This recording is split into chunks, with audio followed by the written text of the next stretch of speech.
Vamos entonces con nuestro segundo vídeo vamos a verlo aquí en la semana en la que estamos.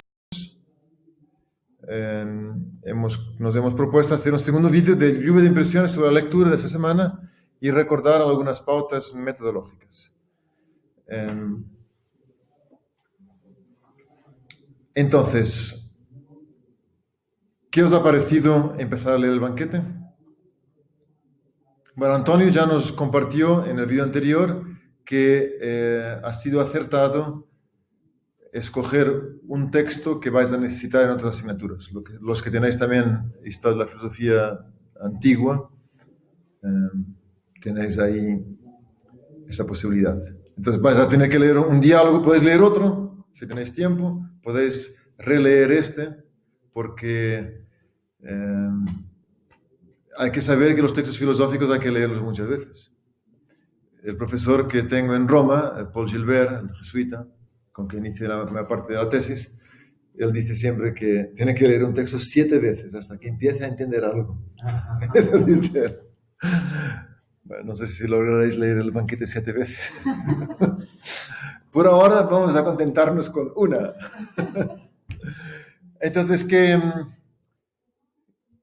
¿cómo os ha ido? Decid cosas sobre la lectura.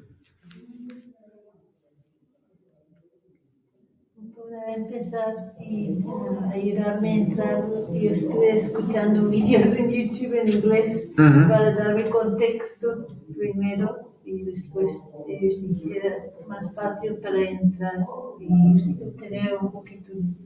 Entonces, intentaste contextualizar el texto, perdonad la redundancia, a través de comentarios vídeo en YouTube. Sería bueno también ir viendo qué es lo que veis en YouTube, o sea, que podáis escoger cosas que sean lo más fidedignas posibles. O sea, por ejemplo, hay grandes profesores o profesores que no son especialmente conocidos, pero son conocidos en YouTube por su calidad. El Daniel Rosén dice que él tarda, en el artículo decía que tarda 2 semanas en hacer un vídeo como el que hemos visto. Sé que se ocurre la cosa.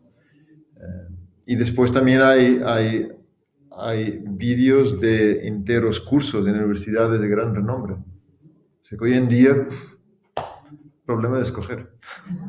Y entonces empezaste por ahí. Sí, hay muchas personas que tienen pues sí, de ver varios contextos como estudiantes o personas que solo están dando sus comentarios. Sí, pues voy a ir a empezar por allí. Y sí, sí, siempre ayuda como mirar las secciones o como las partes del texto antes de empezar también. ¿Y eso cómo lo hiciste? ¿Cómo miraste las secciones?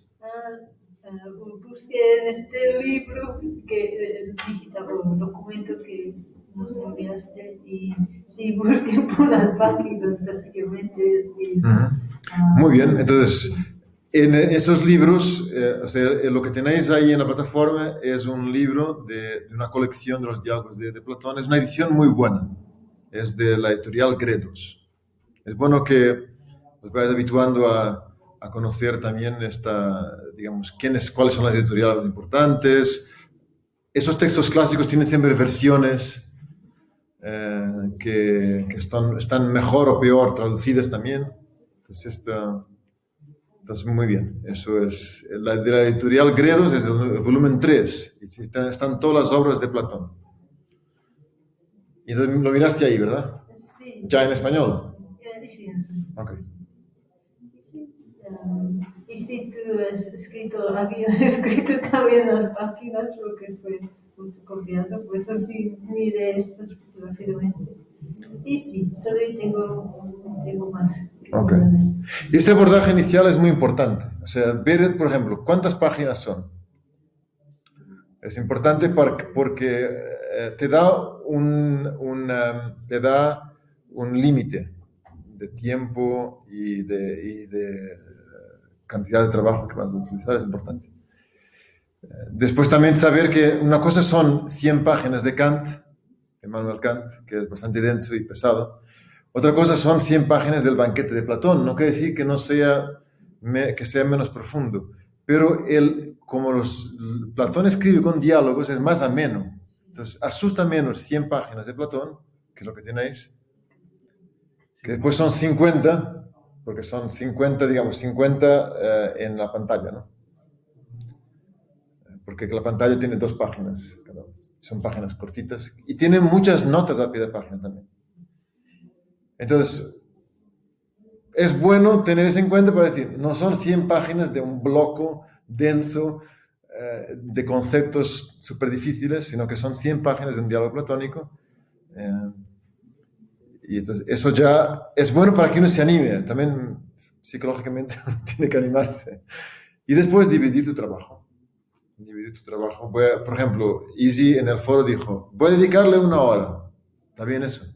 Y ahí me quedo 1 hora. Si aguantas 1 hora sentadita, pues mejor. Si es media hora, es media hora. Pero es importante dividir el trabajo. ¿Y después ibas apuntando cosas? ¿O no? ¿Digitalmente o en papel? Digital. Okay. Esas son las 2 opciones. Tendremos la sesión esa única es sobre herramientas digitales para tomar notas y cosas así. Bien.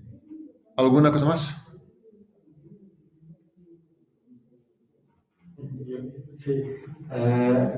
Ahora que estabas hablando de las notas de roda.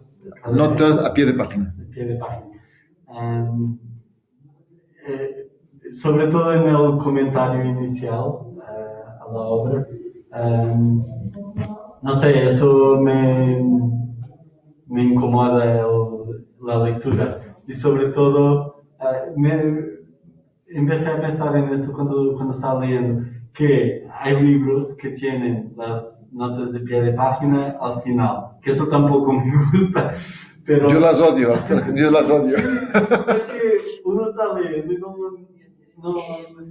no es práctico. Sí. Pero por otra parte, aquí también, porque como son tantas notas de pie de página, parece que leemos 3 palabras y ya estamos mirando abajo. Ese es un punto muy bueno. Lo que pensé que podría ser una solución sería las notas de pie de página que dicen algo interesante sobre el texto, mantenerla en la página. Pero si es solo una referencia bibliográfica que probablemente uno no va a consultar en el momento, sería interesante poner más en el fin o así. Claro, el problema es que el texto ya está hecho. O sea que nosotros ahora no podemos cortar el texto. No, el consejo es sencillo, El punto es importante porque es un punto muy práctico. Porque yo me puedo perder, y de hecho esto pasa mucho en filosofía y en algunos textos de teología también, que las notas de página son más largas que el texto mismo. Eso es cuando tenemos un aparato crítico muy elaborado. O sea, cuando hay muchos matices sobre el contexto, sobre el análisis lexicográfico, o sea, el análisis de los conceptos, de las palabras utilizadas, de la raíz de las palabras. Eso pasa mucho más en los textos antiguos, cuando la lengua está tan lejos de nosotros que necesita de un análisis elaborado. Pasa mucho en la escritura. Pero entonces el consejo sería lo siguiente, tú lee lo más que puedas sin mirar las notas. Solo si el texto dice algo que es tan raro o tan ininteligible, o sea, tan complicado, que dices, como no lea la nota me voy a perder. Entonces el consejo es, cuanto menos, tú lee el texto de seguida. Hay algunas notas, por ejemplo, a mí me encanta la mitología griega. Entonces, siempre que menciona un dios, yo voy a leer. Y después también hace muchas referencias a la Ilíada y a la Odisea. Pero eso ya depende un poco de cada uno. Yo tengo el problema de distraerme con esas cosas. Entonces, si quiero hacer una lectura rápida, tengo que pasar por encima. A no ser que tú dices, es que está mencionando, no es tanto el caso de Platón, pero hay textos que dices, este concepto como no lea lo que mínimamente una contextualización, aquí me voy a quedar enganchado y no voy a poder continuar. Entonces, ese sería el consejo. Sí, es que hay dos tipos de notas. Hay esas que son interesantes porque cuentan la historia, explican el concepto, algo así. Y hay otras que es solo para tener una referencia bibliográfica. Sí, hay otras que, por ejemplo, hablan de un análisis ya textual más profundo.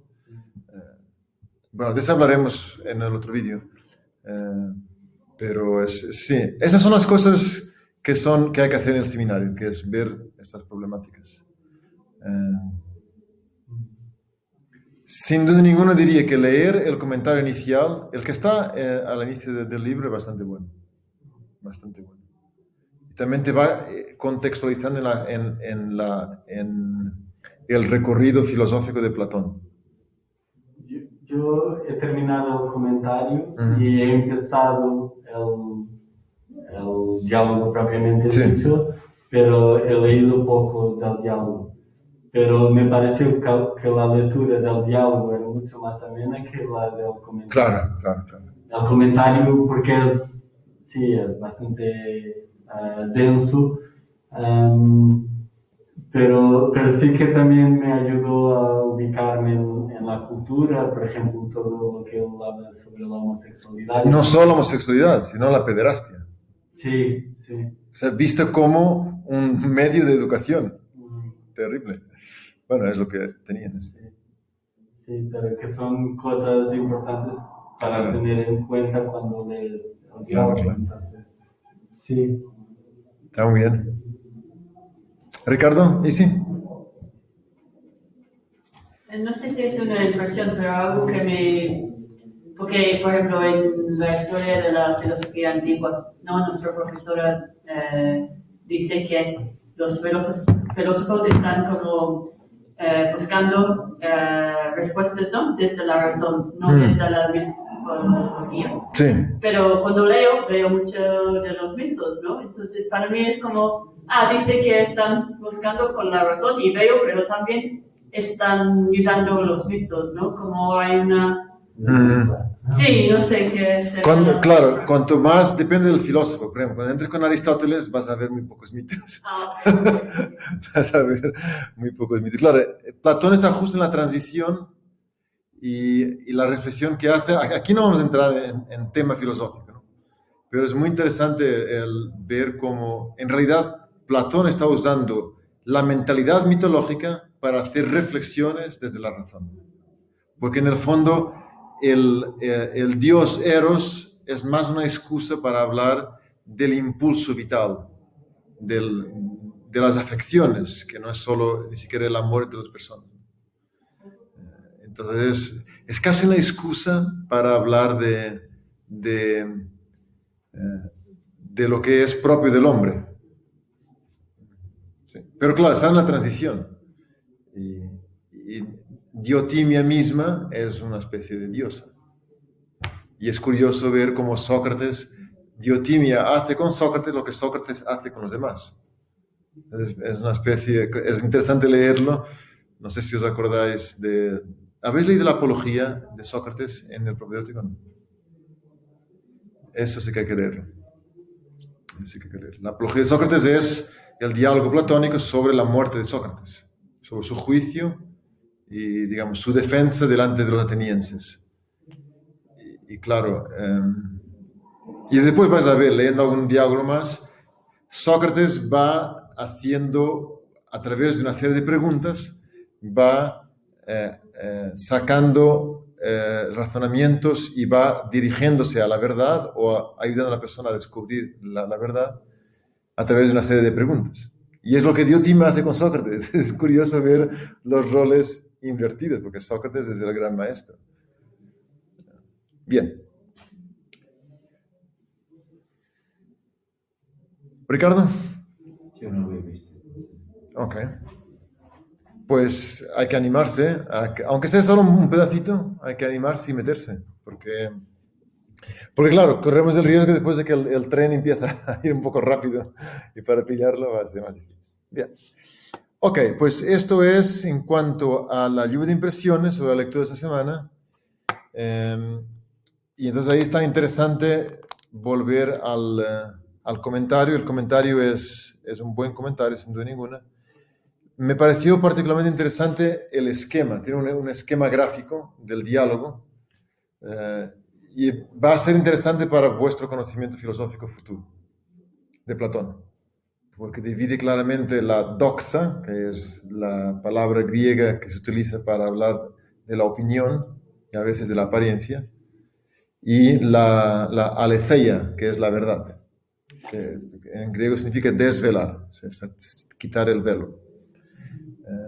Entonces esto nos ayuda a ir al tercer punto, que es, vamos a hacer un comentario sobre el aparato crítico de los textos antiguos y justamente el problema de una lengua que ya está muerta, como el griego, y cómo esos textos antiguos piden que tengamos alguna atención al problema lingüístico. Pues nada, muy bien, ese es nuestro segundo vídeo.